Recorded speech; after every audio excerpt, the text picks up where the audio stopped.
Hello, everybody, and welcome to tonight's launch of Olive Senior's Hurricane Watch New and Collected Poems. We're so pleased to be launching Olive's marvelous book, and we're also really delighted that we're going to be joined by Denise deCaires Narain tonight, who will introduce and talk to Olive about the poems afterwards.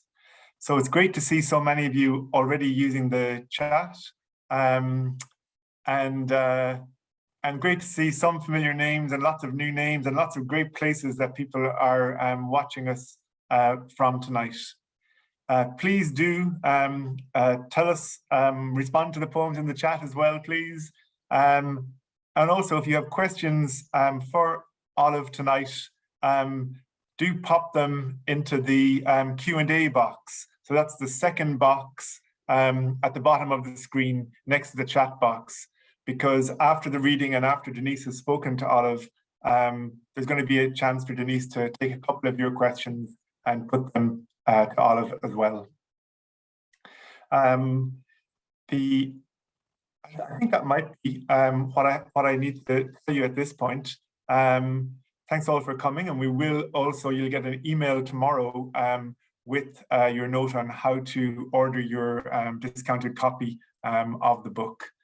But for the moment, I'm going to hand over to Dr. Denise deCaires Narain, who is in Canterbury, and who has, of course, written on Olive's work before, and we're delighted that she can join us tonight. Hi everyone, and welcome to this launch of Olive Senior's Hurricane Watch New and Collected Poems. If I look a bit shifty, it's because I'm reading from the screen as a way of stopping myself from promiscuously ad-libbing and using up too much time. And I just want to show you the book. If you haven't seen it, it's the most gorgeous collection I've seen in a while. And it's just given me so much pleasure over the last few days reading my way back and forth across this volume, which includes new and uncollected poems, as well as her 4 previously published collections. It's a wonderful book, a full-on word feast for our culturally famished times. Hurricane Watch New and Collected Poems is Olive Senior's 20th book. I'm not sure if that tally includes her recently published pandemic poems, but if you haven't come across them, they provide wonderful word balm, as well as wry insights into the pandemic lexicon we've all become familiar with. Senior has published 4 collections of short stories, a novel, children's books, and several scholarly works documenting Jamaican cultural practices, analyzing gender roles in the Caribbean, and an account of the experiences of West Indians in building the Panama Canal. Across each of these diverse genres, Senior has received several prestigious prizes and awards, including the Commonwealth Prize and the Bocas Prize twice, among many others. She is currently the Poet Laureate of Jamaica. I could go on and on, but to list all of Olive Senior's achievements would require a much longer event. For now, I just want to say enough respect. And before handing over to Olive to read, I'd just briefly like to draw your attention to a small selection of the pleasures that this bountiful collection yields. First, I would draw your attention to Senior's quiet assertion that loud isn't the only register of resistance, and that sometimes shouting quietly can be more effective, can cunningly insinuate itself under the skin, particularly of those who may not want to listen. Her attention to the ordinary and everyday, what she refers to as our fragile artifacts, a clay fragment, a newspaper headline, a childhood refrain. Under the patient poetic eye, these items reveal all manner of intricate extraordinariness and significance.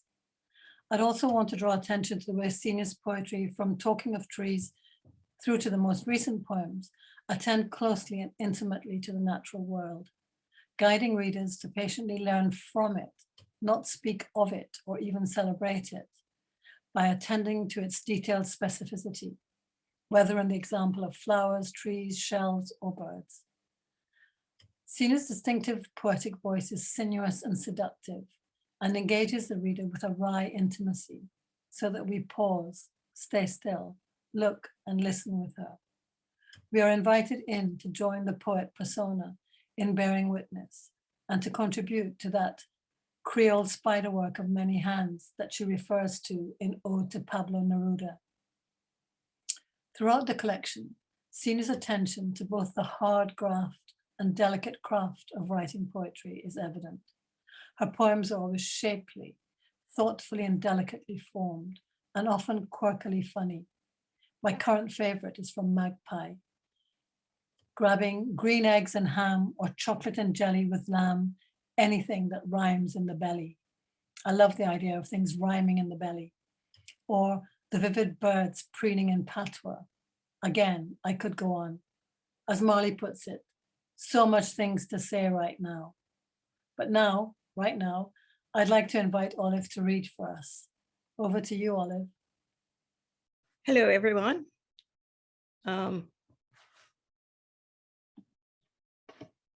It's absolutely wonderful to be here, and I'm seeing so many people from around the world thank you all for being here. Thanks to Carcanet for this absolutely beautiful book, and to my friend, the wonderful artist, Jasmine Thomas Gervin, for the cover image, which is so appropriate, and to John, our host, who is also the editor of this volume, and above all to Denise deCaires, who was, I think, one of the very first people to write about my poetry. So it's such a pleasure to have Denise here at this launch of my new and collected poems. Thank you all for coming. Thanks to Carcanet. I would just, I guess, get on with reading you some poems from this collection. It was very hard to decide which ones to read, but I am going to start with Leaving Home. One day, strength from where you don't know, to aim for the opening, to say, I am leaving, to walk to the edge of your feeling, to load up with guilt, not a word from the ones at the threshold, not a word. You keep walking down the dirt track, to the lane, to the street, to the highways of the world.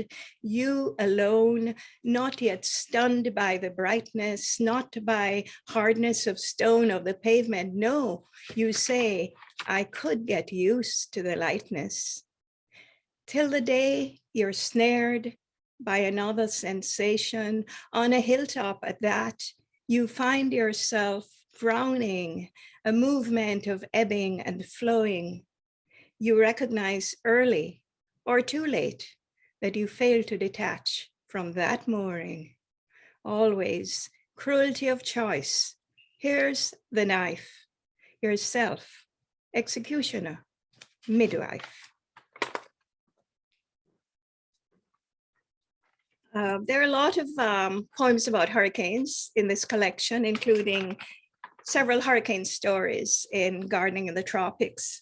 I'll read one, which is Hurricane Story 1988. In this set of poems, I was dealing with the major hurricanes of the 20th century and their impact on Jamaica. And for those who might not know, the woman in this story has a lot of shoes because she's what is called a higgler in Jamaica, a woman who buys and sells, originally someone who took food to the market. And then when hard times hit in these Caribbean countries, these same women learned that they could go abroad and bring back manufactured goods to sell. And a lot of them lay them out on the pavement. So if you go to buy, it's known as, you go to Bend Down Plaza to buy these shoes and other objects. And it's still going on. Hurricane Story 1988. My mother wasn't christened Imelda, but she stashed a cache of shoes beneath the bed. She used to travel to Haiti, Panama, Curacao, Miami, wherever there was bargain to catch, even shoes that didn't have a match. Back home, she could always find customer, come bend down to look and talk, where she plant herself on sidewalk. When the hurricane hit, she band her belly and bawl for 5 flights a day to Miami grounded. No sail and her shoes getting ginger from the damp, since the roof decamp, and the rest sitting in customs impounded. My mother banked between her breasts, lived out her dreams in a spliff or two each night. Every night, since a storm, things so tight, her breast shrinking, the notes shrinking. Every night she there thinking. Every morning she get up and she wail, Lord, life so soak up and no bailout to rotted.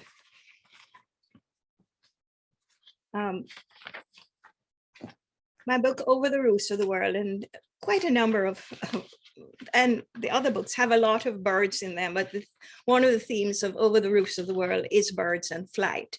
And of course, there are big important birds in it, like peacocks and magpies and so on. But I also like to celebrate the small and the ordinary. So there's a section called Yard Fowl. And I'll just read one of the poems from that, which is Guinea Hen. And for those who don't know, a guinea hen is a spotted bird. It's a bird, it looks like a polka dot bird. So, Guinea Hen. In Granny's eyes, our foremost barnyard warrior is not after all our fierce rooster or surly turkey gobbler, but mild guinea hen, her badge of office, her spotted feathers. She stands on guard at that barrier they call reputation. For Granny, explicating the difference between good girls and bad always ends her homily with warning as fact. 7 years not enough to wash speckle off guinea hen back. When Granny holds up guinea hen as a symbol of spoiled reputation, we study her pattern and interpret Granny's warning to mean, not that you can't do so, just don't let the world know, never let the spots show. And somehow there are spots in this other poem as well. It's called Join the Dots. And in a way, a lot of my work has been in trying to retrieve voices from the past, people who have been written out of history. And this is one example. And it's a bit of a ghost story in a child's voice. We played at Join the Dots, Grandma and me, but never could we win the prize, for I saw pictures she could not see. They said I had clear seeing eyes. Our house was built on land where once a village stood, where fragments floating in the air sometimes cried out for personhood. They pounded on the rooftop, tore at the gutter. Hush, it is the wind, Grandma said, but I knew better, though I would never utter a word, for I was sworn to secrets. This is where we once lived too, the children said. We'd like to play with you. When I could not sleep for black dots floating, Grandma said, hush, I'll bring you cocoa tea sweetened with cane sugar and a hint of nutmeg. That will calm you down. I tried to share it with my ghostly friends who said they lived in land snail shells and sailed all night the village round. Their old ones said, no, you drink up, child. For this, our bodies turn to dust, ground into fields of sugarcane, of cocoa walks, of nutmeg groves. Drink in remembrance of us. I drain the cup. The cocoa, cane sugar, the nutmeg touched me so sweetly. I'd sleep long, sleep deeply.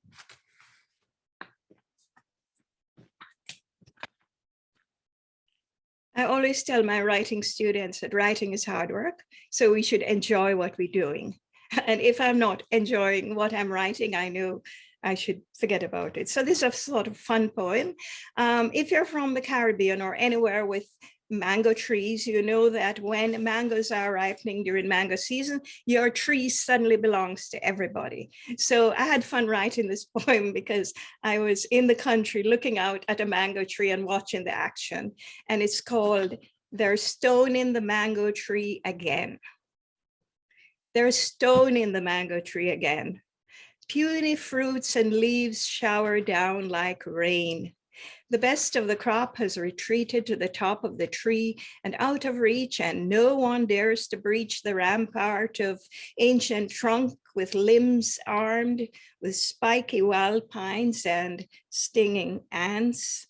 Still they come, the army of mango scavengers with sticks and stones and the heavy artillery of the fallen branch. The bottom half is nearly bare of fruit now, and reapers grow increasingly frantic. Get a life, I want to yell at them, or find another mango tree. If this one were to charge for her services with so many solicitations all day long, she'd be filthy rich. Instead, from my window, I have the last laugh. As soon as the reapers have vanished for the day, the feathers residents come to stay. Soon I'll hear over and over the biff boof sounds of mangoes dropping from the topmost limbs and hitting the ground, ripe mangoes laughing and rolling around. By tomorrow, when the reapers return to retrieve this fallen treasure, the birds, the wasps, the flies, and the worms would have dined at leisure. And in my poems, in any contest between nature and humans, nature will always win. The next two poems are sort of have a similar shape. It's the shape of ships.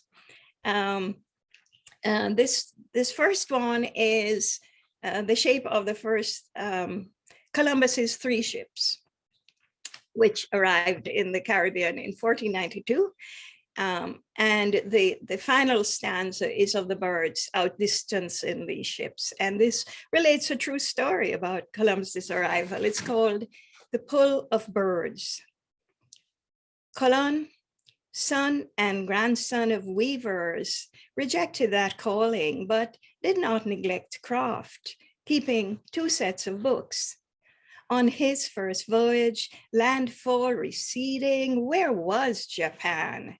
He sailed on, praying for a miracle to center him in that unmarked immensity as warp to woof.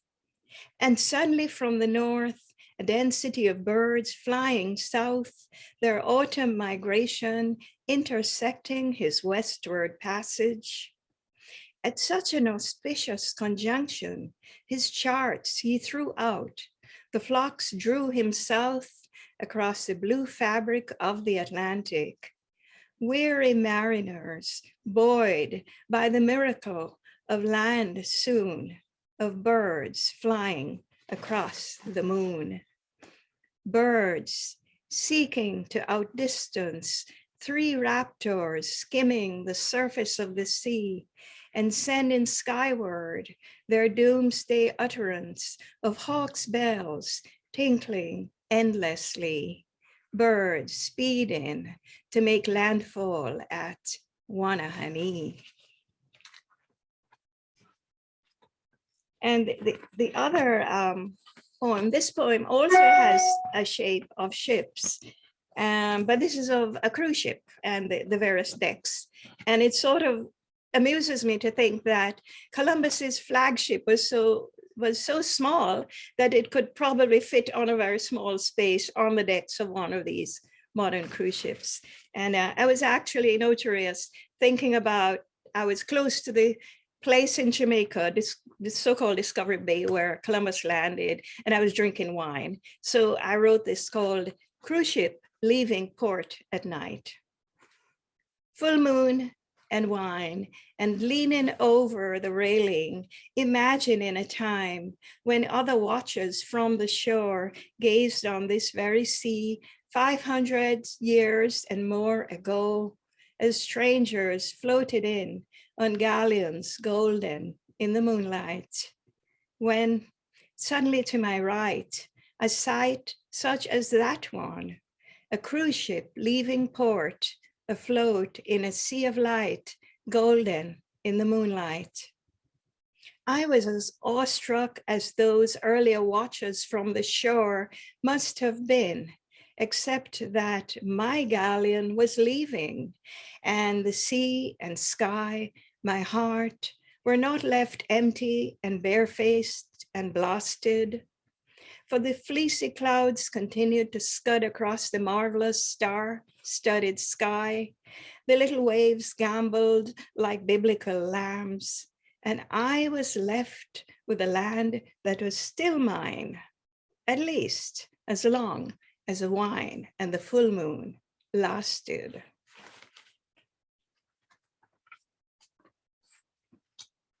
And that leads me to my final poem. And this is a poem which I think is everybody's favorite. I always read this at all my readings.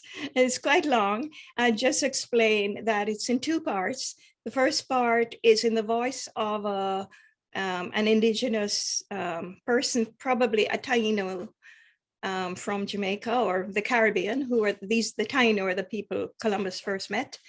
And the second part is set in the contemporary period. And the speaker there is, I think it's a hotel worker, probably a woman.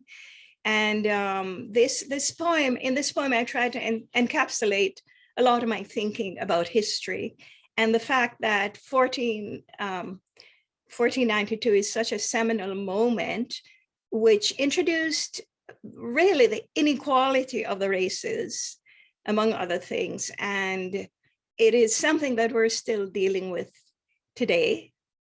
This is what I'm addressing in this poem. And it's a color poem because everything mentioned in it is yellow. So here is meditation on yellow.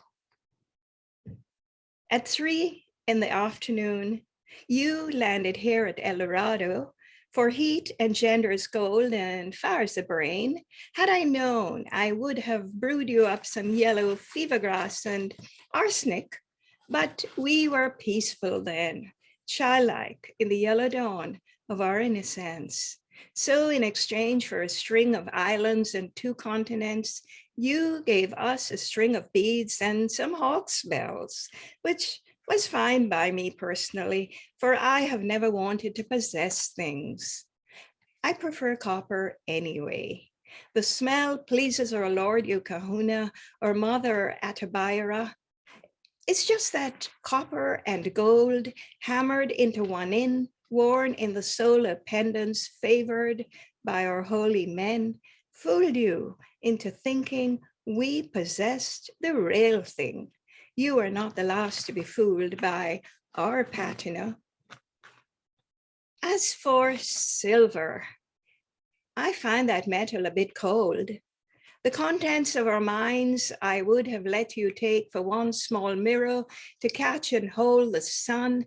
I like to feel alive to the possibilities of yellow, lightning striking, perhaps as you sip tea at 3 in the afternoon, a bit incontinent despite your vast holdings, though I was gratified to note that despite the difference in our skins, our piss was exactly the same shade of yellow. I wished for you a sudden enlightenment that we were not the Indies, nor Cathay, no yellow peril here, though after you came plenty of bananas, oranges, sugarcane. You gave us these for our maize, pineapples, guavas. In that respect, there was fair exchange. But it was gold on your mind, gold the light in your eyes, gold the crown of the Queen of Spain who had a daughter, gold the prize of your life, the crowning glory, the gateway to heaven, the golden altar, which I saw in Seville 500 years after. Though I couldn't help noticing, this filled me with dread. Silver was your armor, silver the cross of your Lord, silver the steel in your countenance, silver the glint of your sword, silver the bullet I bite. Golden the maca, the weeds which mark our passing, the only survivors on yellow streaked soil. We were the good Indians, the red Indians, the dead Indians. We were not golden, we were a shade too brown. At some hotel overlooking the sea, you can take tea at 3 in the afternoon, served by me, skin burnt black as toast, for which management apologizes. But I've been traveling long across the sea in the sun hot. I've been slaving in the cane rows for your sugar. I've been ripening coffee beans for your morning break. I've been dallying on the docks, loading your bananas. I've been toiling in orange groves for your marmalade. I've been peeling ginger for your relish. I've been chopping cocoa pods for your chocolate bars. I've been mining aluminum for your foil. And just when I thought I could rest, pour my own, something soothing like fever grass and lemon, cut me 10 in the kitchen, take 5. A new set of people arrive to lie bare-assed in the sun, wanting gold on their bodies, cane rose in their hair, with beads, even bells, so I serving them. Coffee, tea, cock soup, rum, red stripe beer, sensimilla. I cane row in their hair with my beads. But still they want more, want it strong, want it long, want it black, want it green, want it red. Though not quarrelsome, I have to say, look, I'm tired now. I give you the gold, I give you the land, I give you the breeze, I give you the beaches, I give you the yellow sand, I give you the golden crystals, and I reach a stage where, though not impolite, I have to say, lump it or leave it. I can't give anymore. For one day before I die from 500 years of servitude, I due to move from kitchen to front veranda overlooking the Caribbean Sea, drinking real tea with honey and lemon, eating bread lightly toasted, well buttered with civil orange marmalade. I want to feel mellow in that 3 o'clock yellow. I want to feel, though you own the silver tea service, the communion plate, you don't own the tropics anymore. I want to feel you cannot take away the sun dropping by every day for a chat. I want to feel you cannot stop yellow maca bursting through the soil, reminding us of what's buried there. You cannot stop those street gals, those traguez, Alamanda, Cassia, Pui, Golden Shower, flaunting themselves everywhere. I want to feel you cannot tear my song from my throat. You cannot erase the memory of my story. You cannot catch my rhythm, for you have to born with that. You cannot comprehend the magic of anacondas changing into rivers like the Amazon, boas dancing in my garden, arcing into rainbows, and I haven't had a drop to drink yet. You cannot reverse Bob Marley wailing, making me feel so mellow in that Caribbean yellow at 3 o'clock any day now. Thank you.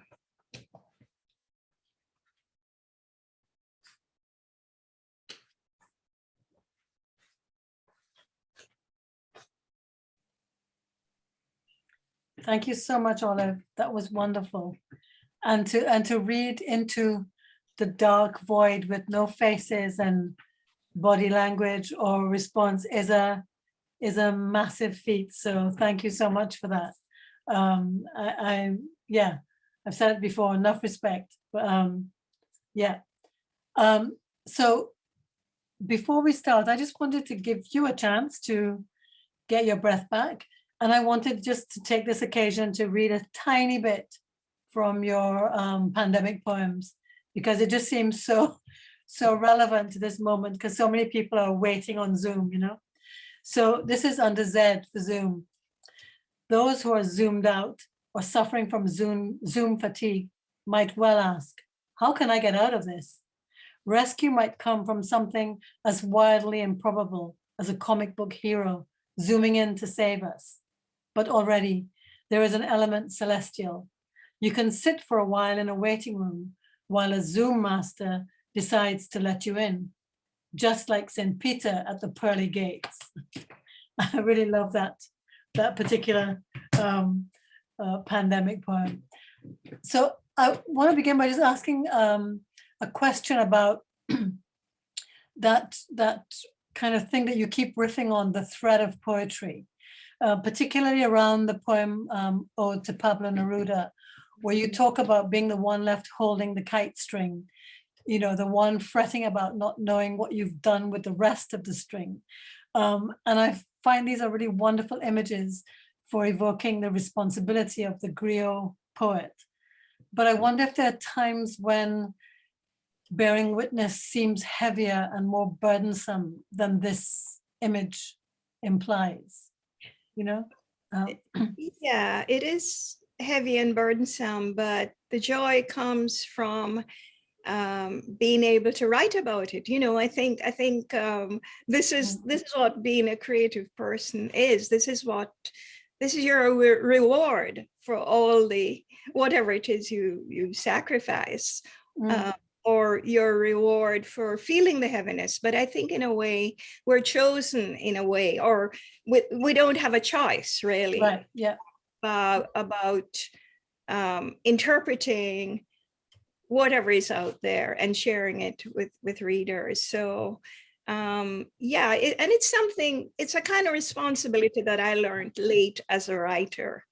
But you know, I didn't start off thinking about this or feeling that I had any responsibility at all, except to myself and to express myself. But then I have come, you know, over time to feel that, yes, this is why we're poets. We're here to contribute something to, you know, to the world, fragile as it might be, and unimportant as, you know, some people might think it to be. Yeah, I particularly like that image of you holding the kite string, because it conveys a sense of the kind of the whimsical as well as the heavy, and the, you know, so there is something playful as well as serious about that responsibility. And I really like the way you incorporate all those elements, you know, and rather than being a kind of, you know, intellectual heavy burden all the time, you know. And that's how I think about it. I think about myself and my writing as going between what Pablo Neruda calls between joy and obligation, and you know, to find a way of mediating between those two things. And that's what I try to do in my work. Okay, so my second question is, were you talking,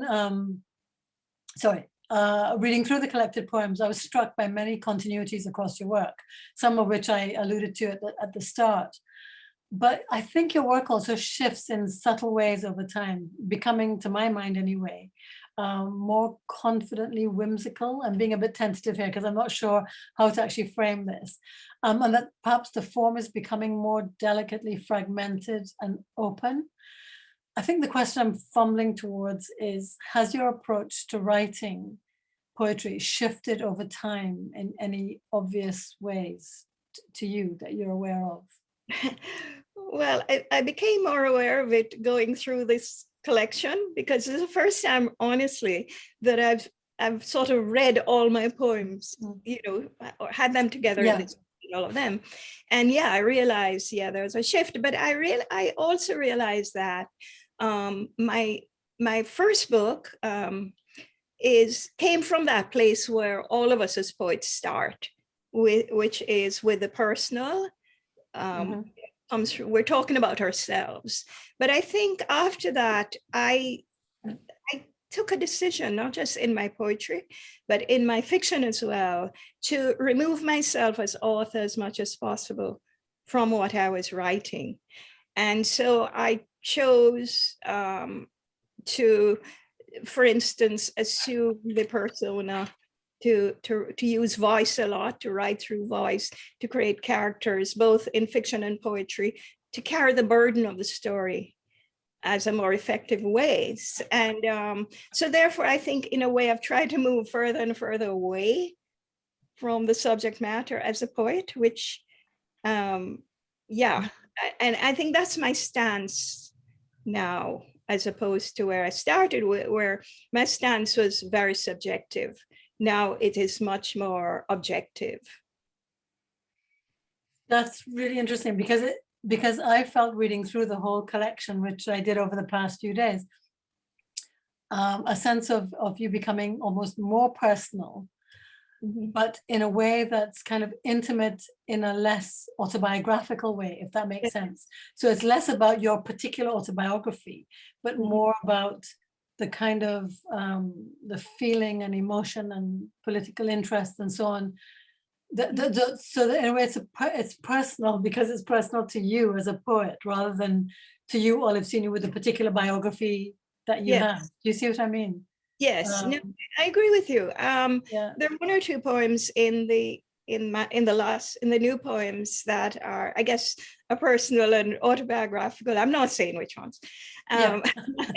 But I also realized that my story is also everybody's story. In other words, I talk a lot, for instance, about my mother and my father, but it doesn't mean it's my own mother and father. I'm assuming these, you know, I'm writing about the general in a way, but through the lens, through a very narrow and focused lens. I don't know if that makes sense. Yeah, completely. Yeah. So it's a kind of different way of thinking about the personal, you know, a more sophisticated, more refined, nuanced way of thinking about the personal. Yes, you know, to be honest, I'm not that interested in myself. To me, you know, I've lived my life. Okay, it's gone. It's, it's happened. I've lived it. But I'm not one of those writers who's interested in self-examination, talking about myself. I have no interest in that. I'd much rather talk about, you know, things that relate to society in general, the issues that interest me and so on.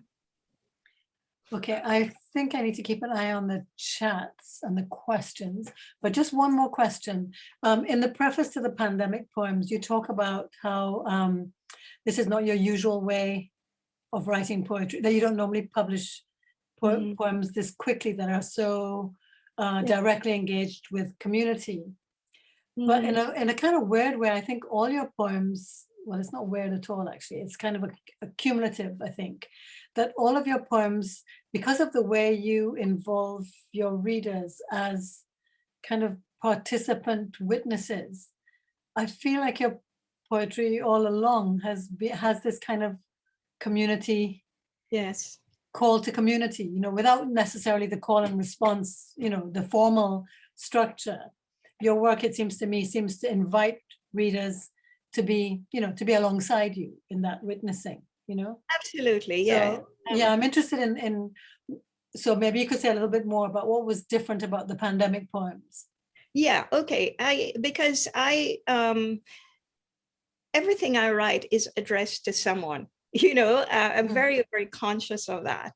And I like the conversational tone, you know, I like to, I want to engage people, because this is what writing is about. To me, it's a conversation with somebody else. That is the purpose of it. So yes, there's always been that element in my work. And I made a distinction. The distinction I'm making with pandemic poems is, first of all, usually I live with my poems for a very long time, you know, because I'm so concerned with craft and getting them right. Whereas pandemic poems, I've done them in a hurry. But also they are sort of journalism in a way. you know, in that I'm more concerned with the content than with the craft. But at the same time, yes, I set out to communicate with people, something that we're all sharing. I did the homework in the sense that I spent a lot of time reading on whatever topic it was that I was writing about. And then this is where poetry is great, because it enabled me to distill a lot of complex information down into something, I think it's simple, which I gave back to the reader as a gift. And all poems, I think, the most important line has to be the last line or the ending of the poem, which is saying, I'm handing this to you. I want you to think about it or respond in some way. So yeah, I was deliberately expecting a kind of mental response from the reader because something is sharing. So that I'm making the distinction, and that's the reason the pandemic poems are not in this collection. And I hope to write volume 2 because I'm still writing them. But I see them as more memorializing an event that we've all gone through. And they're of the moment. They're both of the moment and of history, something, you know, we'll read, I hope, on, but the way they're written and the form and the shape and so on is very different. Some of them are in fact prose, as far as you know, they're set out like poetry. So that's a distinction, I think. Yeah, I mean, I think the thing that perhaps you are sort of in your very understated way are underplaying is the way in which all your kind of prior poetry shapes and informs this. So like, just to take one example, when you talk about that wonderful event where, I can't remember where it was, I think it was in Spain, where an orchestra was playing to plants. But so much of that description is infused by your already existing vocabulary and, you know, and sensitivity towards plants and the humor and so on. So I think there's a way in which your poetic sensibility seeps in and kind of almost unconsciously is shaping the poems in really interesting ways, you know? And it's all about language. It's all about words. That's my concern, no matter what I'm writing, you know? So I had fun with. Yeah, I love that one. That you know, you kind of saw both the humor and the kind of serious potential of it. So yeah, I'm not very good at this business of checking out chat. So I'm just going to try and, this is from Michael. I love the swallowed internalized rhyme. When the rhyme is not pushed to the end of the line, but brought into balance in the line. It's unusual, an innocent feeling. When did you start doing this and why? That's a great question, actually. It is. And I can never answer these questions because I never know when I start doing this or why. I think I love internal rhymes, although we all grew up with end rhymes and so on. I've always loved it. So I think from my earliest poetry, I was playing around with this, and nothing that I do was deliberate. I don't, you know, when I'm writing, I don't think about these things. So I've always done it, and I much prefer playing around with rhythms, rhymes, etc., that are almost off kilter, you know, that are, you know, sort of heavy and so on. So it's something that somebody commented on my first book of poems that I had a really good ear for rhythm and all of this and rhyme and so on. And I think it just came naturally. It's something that comes naturally to me. And it's my preference for internal rhymes as a end rhyme. It's hard not to think that there's something gendered about that, you know, but let's not go there. That's not my job to go there, okay? But yeah, okay, so there's another question here. First of all, starting off with, thank you so much for your wonderful poems. I've noticed that you often use military metaphors when talking about plants. Sorry, I should have said, the first question was from Michael Schmidt, and this one is now from Pauline Amy de la Bertique.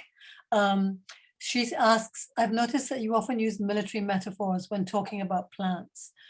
Could you maybe explain why? Well, I'm only aware of the military metaphors in the poem called Plants, which was the colonizing, the plants that are colonizing. which was on it's on a syllabus in America for high school students who are totally confused by this poem. But that particular poem is really about how plants, plants are so clever about securing their progeny. And it just came to me because if you think about plants and what they do, it is military. All the terms that I've used in that poem, they send off missiles into the air. They make loud popping sounds. They send down roots deep. They cling to things. To me, it's aggressive. In other words, plants are very aggressive. And so I think that's why I automatically used military terminology. Again, I had fun with that. And to be honest, I'm not sure that I would have to go back and look. I'm not aware that I have been using military terminology in relation to other plants. So now you have me thinking. The minute we're done here, I have to go and have a look. I'm not aware. I mean, I guess in that poem, you're also drawing parallels. You're inviting the reader to draw parallels, or rather ask questions about colonial history and imperialism as a kind, That's right. So, and military, the military and all of these things. To me, plants, the way plants function mirrors all of those things in human activity. And in fact, they're better at it, because that particular poem ends by saying that the plants will continue to be here long after we've gone. So there's, of course, there's a kind of sweet revenge in that. Okay, we have a question. The next question is from somebody called Evelyn O'Callaghan. I don't know if you've heard of this chick before, but anyway, she has a question. Her question is, how have your various migrations impacted your poetry? Wow. I'm not too sure, to be honest, because I live inside my head. And when I wrote Gardening in the Tropics, at the end of that, I wrote down, I had lived in 14 different places while I was writing that book. 14 different places. A few were, I had just moved to Canada, and I had about I lived in about different cities, but most of that I was living in different countries. And yet the poems were not about my travels. They were about what was already inside my head and the poems that I wanted to write. So I think living abroad, traveling and so on has broadened me and made me a different person and so on. It has impacted me as a person, but I honestly can't say how it has impacted my writing, because my themes are still very much rooted in Caribbean reality or beyond the so-called New World, the Americas that Columbus discovered. That's part of my interest. And before I get to writing, before I put things down on paper, especially poetry, it means that has been in my head for a very long time. There's usually quite a lag between what triggers the poem and the time I end up with a finished poem. And I might be moving all over the place in that time. So I'm not sure that my moving about really has much impact on the final product. It has more of an impact on me as a person. On the work. Yeah. I was thinking as you were speaking there about someone like Wilson Harris, who up until, I remember interviewing him really late in his life, and he said he dreams in Guyanese, and the timbre of his voice and everything was just so I guess you live where you live imaginatively and yes. And I think it's what shapes you. I lived in Jamaica. I left Jamaica quite late. I was already very much shaped by my environment there. And so there's a difference between someone like me migrating and someone who migrates very, at a very early age, where they are also shaped by the new country. But when I moved, say, to Canada, I would say I was already very much formed. I was established as a writer and so on. And so, you know, and I always say you have two mothers if you move. You know, one is your birth mother, the country of your birth, and there's the other mother, the country that you moved to. But your birth mother is, you know, it's like your birth mother, your birth country is what is embodied in your imagination, you know. And I go to Jamaica frequently, so the Jamaican landscape, all of that is still very much a part of my life. And also, I suppose increasingly there's so many Caribbean writers, so many texts available, so that there is a kind of, you know, circulation of Caribbeanness that doesn't hinge on actually being in place. But I mean, I've never had the sense in your work that you've had to sort of protect your Jamaicanness from the infiltration of Canadian, you know, there's never any sense that you are defensive about it, or it just seems to emerge from the work kind of organically, from your interests and your intellectual, you know, concerns and so on. Yeah, everything I do is organic. I don't worry about the rest of that stuff out there. I just do what I have to do, you know? Yeah. Okay, I think there are a couple more questions. I'm trying to look at the clock as well as, in the first poem you read, this is from Nancy Ann Miller, who says, thank you for the first poem. You mentioned the severity of choice, the difficulty of it. Might you talk a bit more about this, about the difficulty of choice? Yeah, that was a poem, Leaving Home. And it's a choice we face. And it's not just leaving your country, it's making that break, that sort of almost Freudian break with your parents. You know, this is about that, really. It's about leaving home and becoming yourself. But the whole point is that you are always connected. There's always that thread that connects you with that original home, with your family, your parents, wherever, your country, that you can never sever. It's impossible. And even if you try to sever it, there are moments in your life when you're going to be jerked back to that space, because of course that space lives in your mind, in memory. You cannot erase that. So I guess that's what I'm saying, that you know, at the end I say always cruelty of choice. Here's the knife, yourself. You're both executioner and midwife. And midwife. Yeah. So it's a paradox. So that's what I meant. I hope this satisfies the question. Yeah. Thank you for that. Okay, now we have another question from Odette Cortez, who says, who asks, how has masking, human and nature, expanded your understanding of the world? Is this also a way of experiencing creolization? That's quite a... Yeah, I'm not sure I understand the question. Assuming the person. Yeah, how has masking, human and nature, expanded your understanding of the world? I guess I don't know, I'm guessing.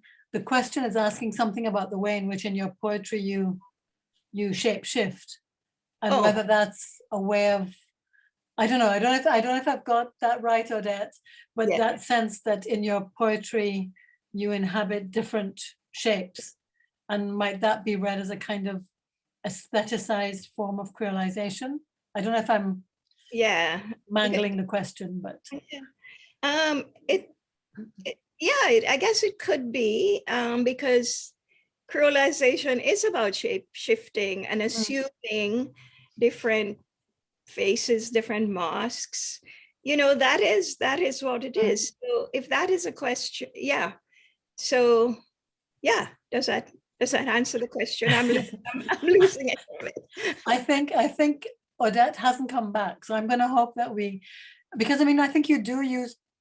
I don't so much think you do creolization like as a destination, but more creolizing. You know, your work seems to me to be always playfully, you know, working on the margins of several things rather than, you know, so like the way you play with the word pied in relation to various you know, creatures and so on, or creolization, or patois, or all of those words. I think you offer a very playful way of engaging with that, you know, and a kind of, and even the humor too. yeah, To me, it's part of.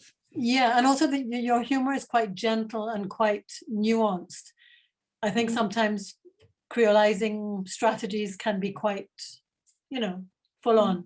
So I like, which is fine, but I also like the dimension that you bring to that discussion, you know, that there is something very nuanced and again, you know, when I'm writing, I don't think in terms of concepts like realization.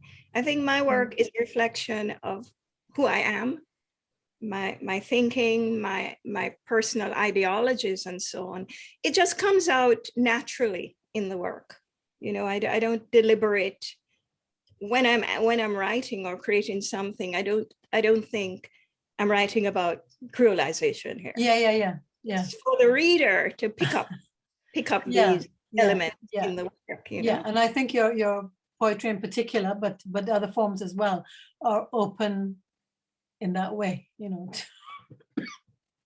to allow the reader to inhabit in that kind of hybrid way.